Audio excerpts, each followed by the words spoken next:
When you're playing Chopin's Opus 25 number 5 with small hands, and by the way, it's sometimes nicknamed the wrong note etude, which I love. Anyway, when you're playing the wrong note etude, you have to be willing to let both hands make some pretty strange shapes that might not be what you're used to seeing, either a flat 5 finger or a nice little curved arch on a hand. Sometimes you're going to have to go into all sorts of strange, I'm not going to call them contortions because you want them to be comfortable, but you need to be willing to find comfortable hand shapes and then move from comfortable position to comfortable position. I'll show you some spots where that can help. The one-eared llama is a hand position that might seem sort of strange, but can actually be really, really useful and helpful. So if you imagine that your hand and your arm are a llama, here's two-eared llama, hello, with this being the body, and this being the neck, and this being the head, ears, nose, mouth. The distance between the ear and the nose is actually really far, and if you let your hand close, it can help you find the shape that you need. So just to really show you the difference between what's possible with a flat hand stretching and what's possible with a one-eared llama, this is about as far as I can stretch my fourth finger and fifth finger apart. And it doesn't feel great, and it's not that far. So if I take this distance, and then I turn my other hand into a one-eared llama, look at how much farther I can reach between 5 and 4. And of course it's true in both hands. So the one-eared llama reminds us that we are three-dimensional creatures and that we're going to sometimes need strange hand positions that are not just your typical 1, 2, 3, 4, 5 position, but that you can find the comfortable position that will let you get to where you need to go. So you need to let go the low note in all of these left-hand places.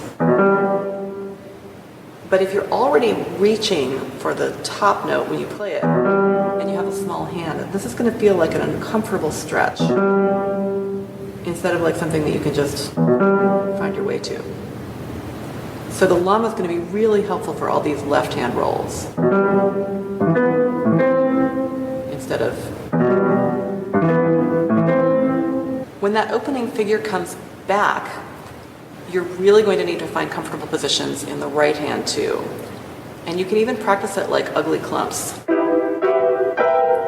So if you can find one shape that works for this,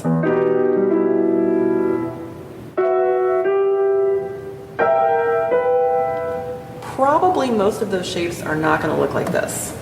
They're probably going to look more like this. So you might find yourself often sort of walking along the keyboard with straight fingers, but your hand's pretty high.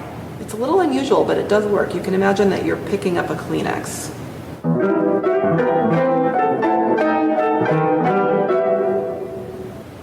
There's one place where the llama won't help us. In measure 113, I really recommend using the thumb to slide from the black key to the white key. This doesn't work, but this works fine. So go ahead and use that thumb and do the black key, white key slide there. In measure 14, I recommend bringing the second finger over the thumb instead of trying to stretch for it with one position. When you get to the B section at measure 45, practice the right hand, which has these chords and then single notes.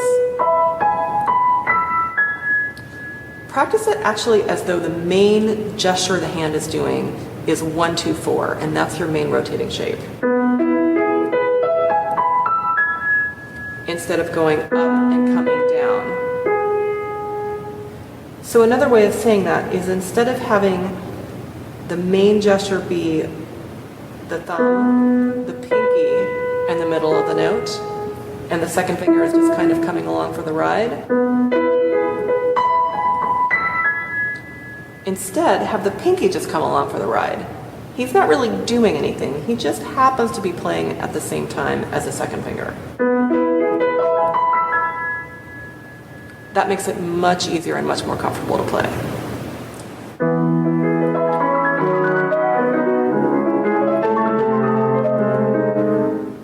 In measures 122 to 124, roll the left hand as soon as you need to.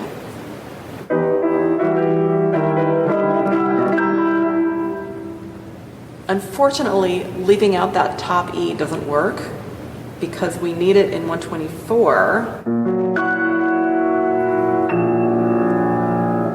And it's going to resolve in a couple of measures.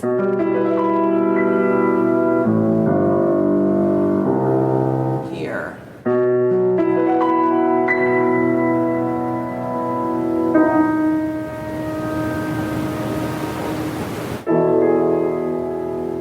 So remember to move from comfortable hand position to comfortable hand positions, even if they're odd, and enjoy Opus 25 number 5. Let me know if you have any questions, and good luck.